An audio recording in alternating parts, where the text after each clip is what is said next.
Meski baru memasuki tahun kedua sebagai wali kota Surakarta, namun Gibran Raka Buming Raka sudah dilirik sejumlah partai politik untuk diusung maju dalam pemilihan gubernur. Lalu apa kekuatan yang dimiliki oleh Gibran? Kita akan membahasnya bersama dua narasumber, Ketua DPC PDIP Solo, Bapak FX Hadi Ruyatmo, serta analis politik Poltreking Hanta Yuda. Selamat malam Pak Rudi dan juga Mas Hanta. Malam, Pak Rudi. Mas Hanta, tadi dikatakan oleh Pak Rudi sudah ada sinyal memang Gibran akan diberi restu ataupun sudah diberi restu untuk maju dalam pemilihan gubernur 2024 mendatang. Tanggapan Anda seperti apa? Ya, saya kira memang sekarang bisa dikatakan momentum Gibran ya, kita bicara momentum dulu. Dia punya peluang dua kekuatan. Satu, karena posisi sebagai wali kota Solo itu adalah panggung strategis hari ini. Karena di sana dulu Pak Jokowi sebagai Presiden Republik Indonesia ini juga berasal karir politiknya sebagai wali kota Solo, meskipun beda karena Pak Jokowi relatif lebih lama periodisasi di sana.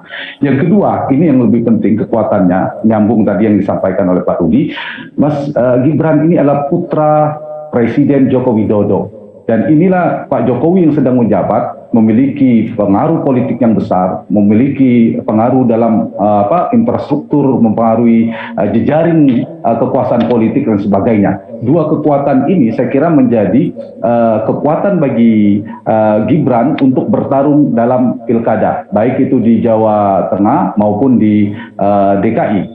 Nah, di titik ini, di peluang politik ini, saya kira Gibran memiliki potensi yang cukup besar untuk bertarung, dan itu ternyata dijawab oleh dua partai yang sejak awal mendukungnya, itu PDI Perjuangan dan Gerindra. Nah, PDI Perjuangan dan Gerindra ini saya kira memang tujuannya ingin mempromosikan nama Gibran, tapi tantangannya ada dua juga. Kalau punya dua kekuatan, Rara, tantangannya juga dua.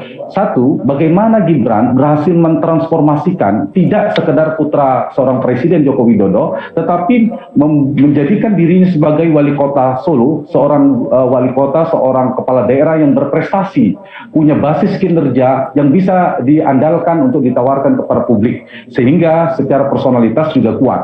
Itu yang menjadi tantangan. Yang kedua adalah karena masih baru, tantangannya adalah membangun basis prestasi, basis kinerja, sehingga orang mengenal Gibran bukan sekedar putra Presiden Joko Widodo, bukan sekedar putra Presiden, tapi juga seorang wali kota berprestasi seperti kepala daerah yang lainnya. Itu tantangannya. Tapi dari sisi politik saya kira besar sekali peluangnya.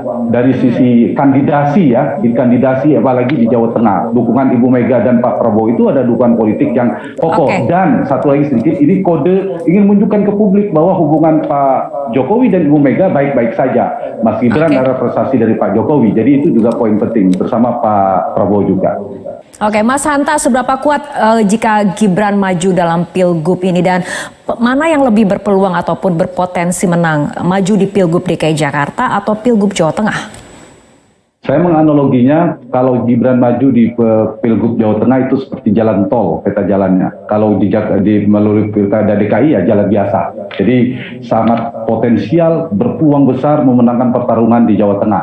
Memang tadi seperti Pak Rudi sampaikan, dinamikanya, tantangannya di kandidasi, di pencalonan di internal PDI Perjuangan. Bukan Gibran pun, Pak Rudi misalnya menjadi calon gubernur di Jawa Tengah, itu peluangnya besar karena mesin potensial PDI Perjuangan luar biasa. Apalagi ditambah Gibran yang elektabilitasnya tinggi, anak putra Pak Jokowi, sekarang sedang menjabat menjadi wali kota Solo. Menurut saya paling realistis dan strategis adalah memenangkan Pilkada Jawa Tengah. Dan kalau maju Pilkada Jawa Tengah itu sudah separuh kemenangan ditempuh. Kalau di Jakarta tentu punya potensi ya, punya potensi iya, tapi peluangnya juga cukup keras pertarungannya karena ada figur-figur kuat di sana dan ada partai-partai punya mesin politik yang kuat. Nah, itu dari sisi dinamikanya. Kalau di Jakarta itu pertarungannya dengan faktor eksternal, di Jawa Tengah di internal. Tapi ketika Ibu Mega sudah memerintahkan di Jawa Tengah misalnya, itu ya pasti infrastruktur PDI Perjuangan itu sangat mengikuti, mesin-mesin PDI Perjuangan mengikuti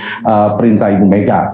Nah, dari dua hal ini menurut saya, Rara, adalah ada dua godaan ya. Ini dua pertarungan bagi Gibran. Apakah kita memberi publik atau Pak Jokowi memberikan kesempatan kepada Gibran untuk membangun legasi, membangun kinerja lebih kuat, lebih prestatif lagi, memiliki basis-basis seperti Pak Jokowi dulu kan bukan sekedar wali kota Solo. Pak Jokowi dikenal dengan SMK-nya, dengan berbagai macam kinerjanya, dan sebagai dengan belusukannya, dikenal merakyat. Nah, Mas Gibran harus membangun itu. Dia harus dikenal sebagai politisi apa, sebagai wali kota yang berprestasi atau tidak itu. Tapi ada godaan, kalau ingin membangun itu, ketika bapaknya atau Pak Jokowi, ayahnya Mas Gibran, bukan Presiden Republik Indonesia lagi, itu beda. Seperti AHY dulu bertarung di Jakarta kan kalah. Pengaruh kekuasaan tidak ada lagi. Nah, momentumnya sekarang, inilah namanya godaan, peluangnya ada di sekarang ketika Pak Jokowi sedang menjabat. Momentum politiknya ada di situ. Tantangan di situ. Bagaimana Gibran membangun kinerja. Dia tidak sekedar dikenal sebagai putra Jokowi, tapi juga dikenal seorang wali kota yang berprestasi. Itu yang harus dibangun. Oke, Mas Hanta, tanggapannya bahwa ternyata menurut Pak Rudi resistensi untuk Pilgub Jawa Tengah justru lebih besar untuk Gibran. Sehingga kemudian jalan tol menurut Pak Rudi adalah Pilgub DKI seperti itu. Ya, betul, sepakat saya. Jadi bagi Gibran itu dalam kontestasi elektoral itu kan ada dua, tahapan pencalonan, kandidasi di dinamika internal partai, dan election atau eleksi yang dipilih oleh publik. Nah, bagi Gibran di Jawa Tengah kontestasinya seperti Pak Rudi katakan itu di internalnya, di pencalonan. Karena tadi ada potensi kader, resistensi kader, dan seterusnya. Nah, ini dinamika di sini. Tapi kalau Gibran bisa bertarung, kemudian dimenangkan, kemudian mendapatkan boarding pass di PD Perjuangan, itu udah jadi jalan tol.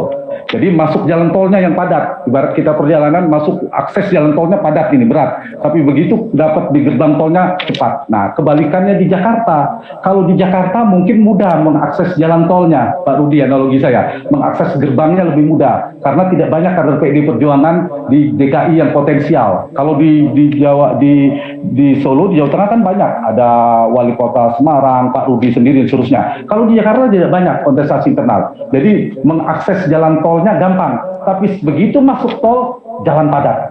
Berat perjalanan, mungkin potensi macetnya tinggi karena bertarung dengan nama-nama besar di DKI Jakarta. Itu kira-kira analogi saya buat Gibran.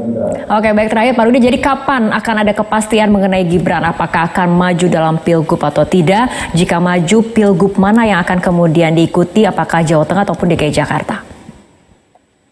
Ya, kalau memang Ketua Umum sudah merestui, ya tentunya segera jatuhkan pilihannya mau Jawa Tengah atau DKI. Nah, sehingga kita segera bisa mempersiapkan diri sejak dini seperti Pak Jokowi waktu dulu. Jadi wali kota terus dipromosikan di DKI, ya kita terus bekerja sampai dengan terpilihnya Pak Jokowi. Nah, ini tergantung Ketua Umum mereka mendestinasikan di Jawa Tengah atau DKI. Nah, itulah yang kita tunggu. Kalau sudah ada kejualan. Setelah berbincang bersama kami, informasi. Baik, kita akan tunggu bagaimana keputusan dari Ketua Umum Partai untuk hal ini. Terima kasih Bapak FX Hadi Rudiatmo serta Mas Hanta Yuda telah berbincang bersama kami malam hari ini dalam Prime Time News.